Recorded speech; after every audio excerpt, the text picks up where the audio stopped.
Welcome to the newest episode of Beyond the Fame with Jason Fraley. I'm your host, Jason Fraley, picking the brains of the top filmmakers, musicians, and artists of our time. Comedian Bill Bellamy cracks up MGM National Harbor near Washington, D.C. this Saturday. He joined me to break down Chris Rock's recent show in Baltimore and to reflect on his career after famously coining the phrase booty call on HBO's Def Comedy Jam. Hey, Bill Bellamy. Hey, thank you so much for joining us on WTOP in Washington, D.C. Yes, I'm really excited, man. You know, DC has been one of my favorite cities my whole career. You guys love comedy. Like, I don't know what it is. I don't know what kind of funny stuff they put in the soup, but they have always loved comedy in DC. Something in the water of the Potomac. Yeah, something in the water. I don't know why. But yeah, we got to tell everybody you're coming on Saturday, March 25th. You are coming to MGM National Harbor, technically over on the Maryland side, but I don't know if you've ever been there. It's like right over the line. So it's all in our listening area, baby. It's a great spot. What all we got planned? It's so hard with comedians. I don't want you to, spoil any of your punchlines, but how can we say, what sort of topics do we all delve into, man? All right, let me tell you what it's like to come to a Bill Bellamy comedy show. Imagine a party with a lot of laughter, because that's the type of energy that I bring. Like, I make my shows an experience. So you got live music. We got a DJ taking you back, flashback music, fun times, you dancing, you drinking a little bit. Then I have amazing hosts, special guests always pop up. My last show, Albie Shore just showed up out of nowhere. The crowd went crazy. 50 Cent has show up. People go, like, somebody always pops up at my shows and it just be like, what? So it's always one of those kind of like, oh my God things.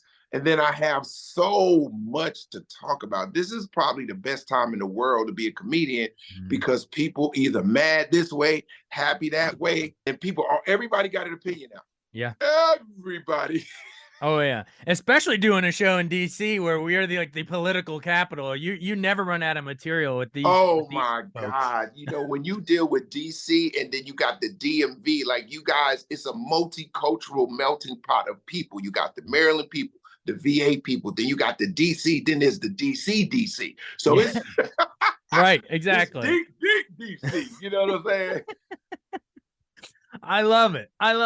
Well, I feel like the big topic in comedy right now, actually, did you catch the Chris Rock special the other night? Yeah, that's the one that everyone's talking about, because that was in Baltimore, so that's why I asked. It was like a he shot it in Baltimore. Obviously, Jada Pinkett is from Baltimore, so everyone's like, whoa, oh my God. You know what I'm saying? It's like, that's like if you had a beef with Batman and you did the show in Gotham. Ooh. Exactly. Yo, He did the show in Gotham and him and Batman been beefing. You know what I'm saying? Good Commissioner Gordon on the phone. Yo, it's getting real. People like, it's getting real out here. It's getting real. So, I think what's really good for the culture too, because it's one of those moments that people will remember, that it's something that people will talk about and people have a feeling about it, right? No one's ever seen anybody get slapped at the Oscars ever.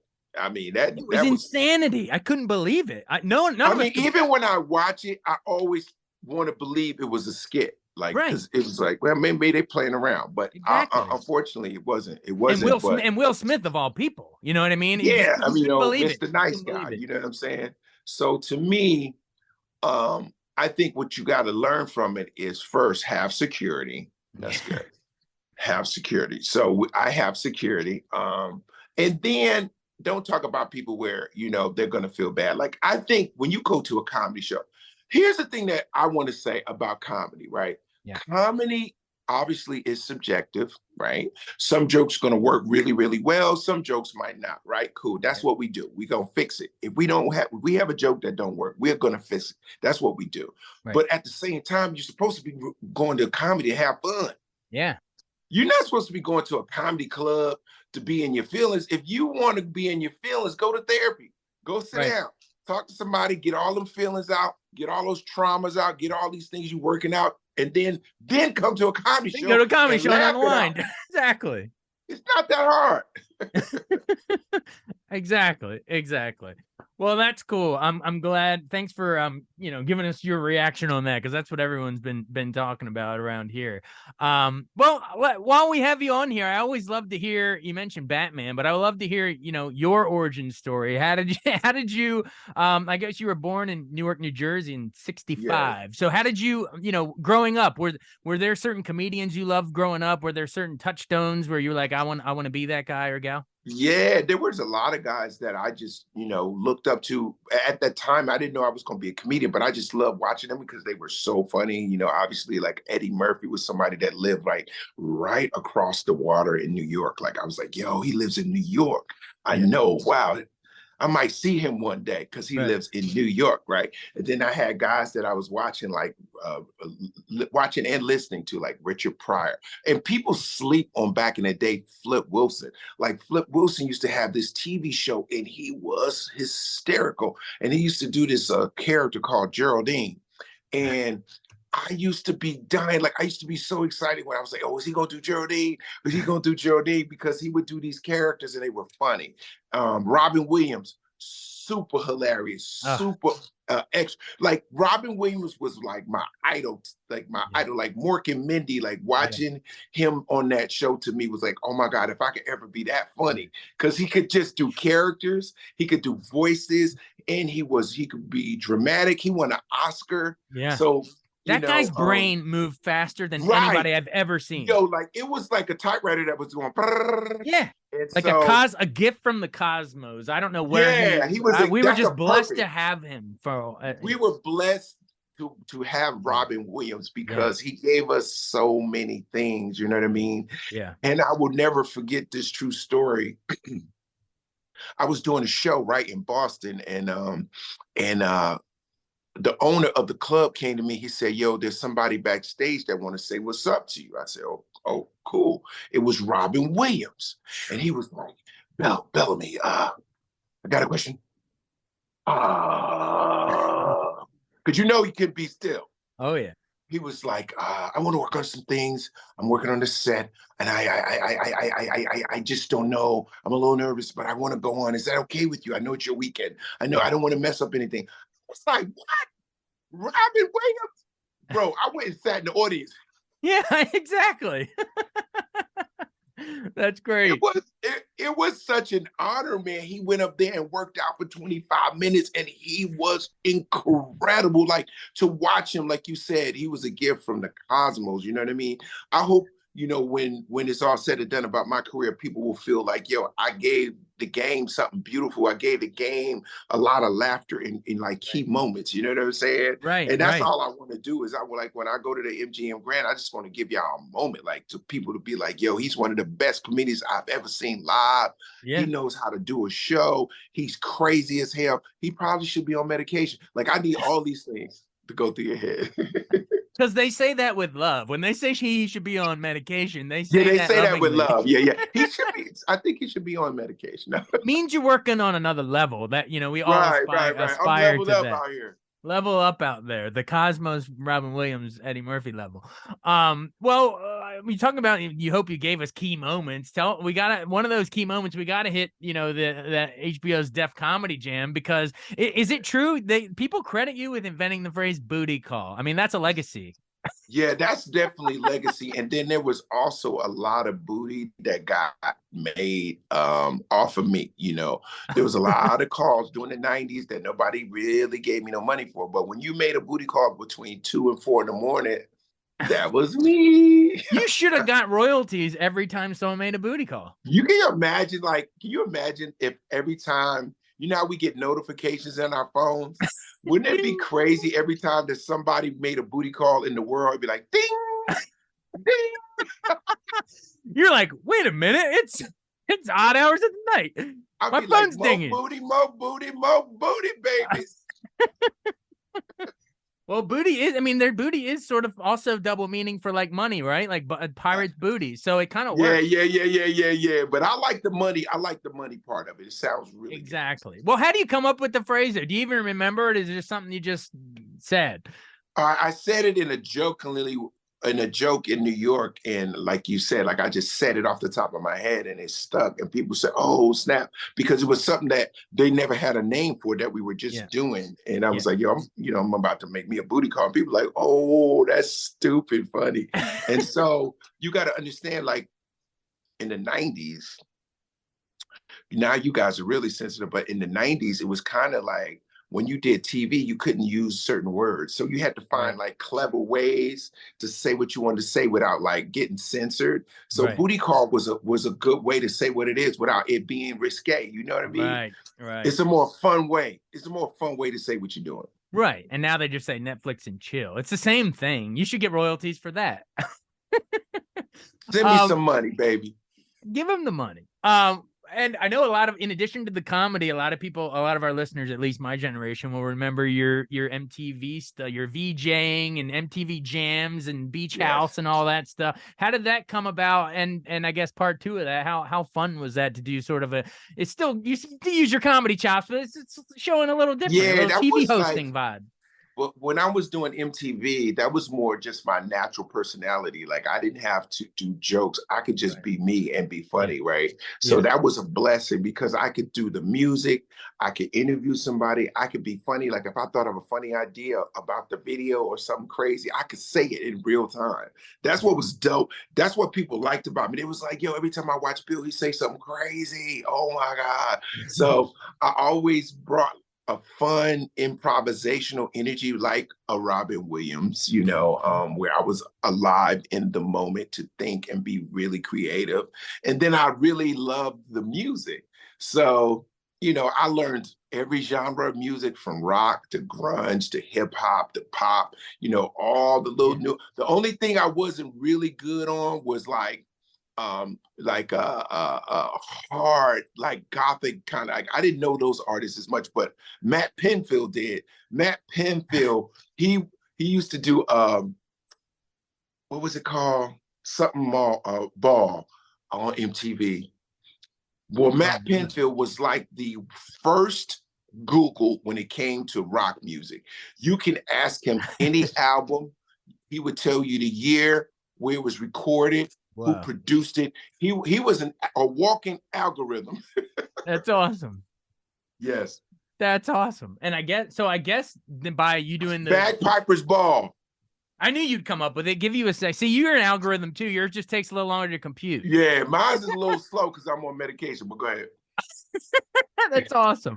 Well, I was just gonna say the fact that you it's cool. You said you're just being yourself, being the MTV VJ and stuff. But I guess because people see, network TV execs, they see that and they're like, oh, now we're gonna have him host Last Comic Stand in a couple years. Memories of that real fast, because the ones, I guess it was season 5 and 6, and you had Amy Schumer the one year, Eliza Schlesinger, like you had some big people that became big stars. Yeah, man. Lavelle Crawford was on that year with us too. John Reap. We had, Eliza. She is blown up. Amy Schumer is blown up. You know what I mean? Yeah. And they were brand new at that time. Trying to get on, trying to be, ladies trying to get in the game with this comedy thing. Now they both make movies and a lot of money doing what they do. Liza Schlesinger used to open up for me, you know what I mean? So it's like, it's so cool to see them be successful. Last Comic Standard was a great platform for guys and girls too, mainstream. That's the mainstream. You want to be funny. You want a lot of people to come see you. So that show was a mainstream NBC network show. So me hosting that helped me. People were like, oh man, I didn't know Bill Bellamy was that funny. I just seen him in a movie. I didn't know he do comedy. So it's crazy how you be so surprised how many people don't know you do stand-up, Yeah, absolutely. But I'll teach you. You're going to learn today. I'm learning. I'm loving this. Tell me about Insecure. So I got a chance to be on the show with Issa Rae. And what was crazy, they did a tribute with a show within a show. So on Insecure, they did a 90s sitcom, and I was the star of the sitcom. So everything was so 90s. Like I thought I went back in time. It was so funny. People thought it was a real show. Oh, that's great. It was so crazy. that's why I'm thank God I still look the same, because my ass would have looked crazy if I was looking old trying to go back to the 90s. You know what I'm talking about? Speaking of back to 90s, isn't Shaq your cousin? Yeah. But he ain't 90. He's He no, he 90s not into 90. 2000s, Yeah, but yeah. hey, 90. Hey, but I'm remembering when he was with the Magic. Yeah, you know what I mean, pulling freaking backboards down and stuff. 97. Did you ever ball against him growing up? Yeah, it was really bad because he would just back you down and turn around and dunk on you. It just looked bad in front of people. It hurts your feelings too, because you try to shoot jump shots, he can still block those from everywhere. So you have to blow by him. You got to blow by him and maybe get a little reverse layup, but don't try to shoot a jumper, please. He's gonna throw it.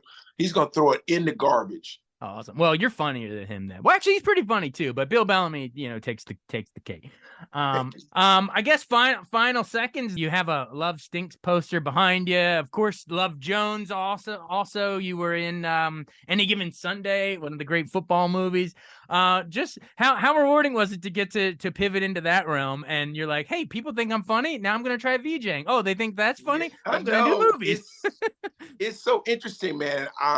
I always dreamed of being able to be in a movie. I just didn't know how I could get there. I was just like, yo, I want to learn how to be an actor. And what if I was in a movie with Tom Cruise, or what if I was in a movie like Keanu Reeves or whoever? And I used to see these guys in these movies, and I'm like, yo, I remember seeing Matt Damon and Ben Affleck in this movie called Good Will Hunting. Comes back to Robin Williams, right? Every time. Right. Shout out to Robin Williams. And I remember saying, like, yo, those dudes are some cool ass Boston boys. Yeah. They best friends, and they made a movie together. That's dope. So it made me want to be in movies, because I was starting to see real people. I remember seeing Mark Wahlberg, be Marky Mark and the Funky Bunch. Next thing I know, he's saving the world.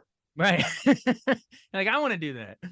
I want to do that. So certain people that I really admired, they inspired me that it was possible. And so I just start auditioning for movies and getting different opportunities through my agents. And next thing you know, I'm in a movie. And I got a movie coming out April 21st called Back to the Strip. So I got a movie coming out in April. I have a book coming out on the 25th of April called Top Billing Stories of Laughter, Life Lessons, and Triumph. I'm going to be at the MGM Grand on the 25th. It's just a great, great time.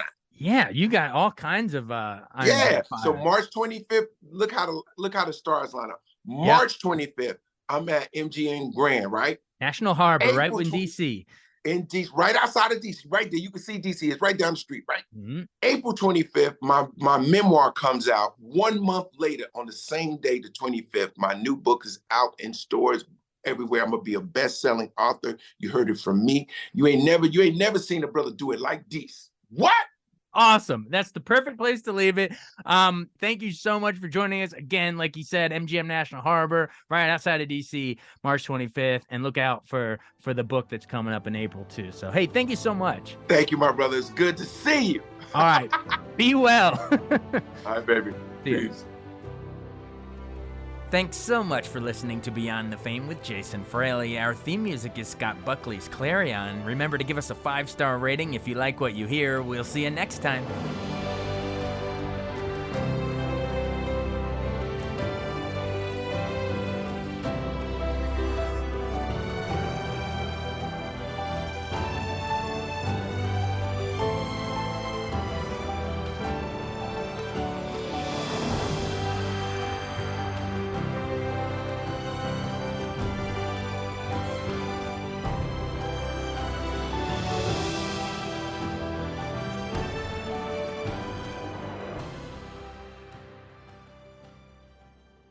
I wanted to take a second to tell you about an app I really enjoy. Living in the DC area is great, and Podcast DC gathers all of the local shows that I like all in one local app. Health, sports, local news, politics, and so much more. Podcast DC is the new local app with hundreds of DC area podcasts to choose from. I can earn exciting rewards just for listening and share the podcasts I love instantly. Available in the App Store or in Google Play, listen local with Podcast DC.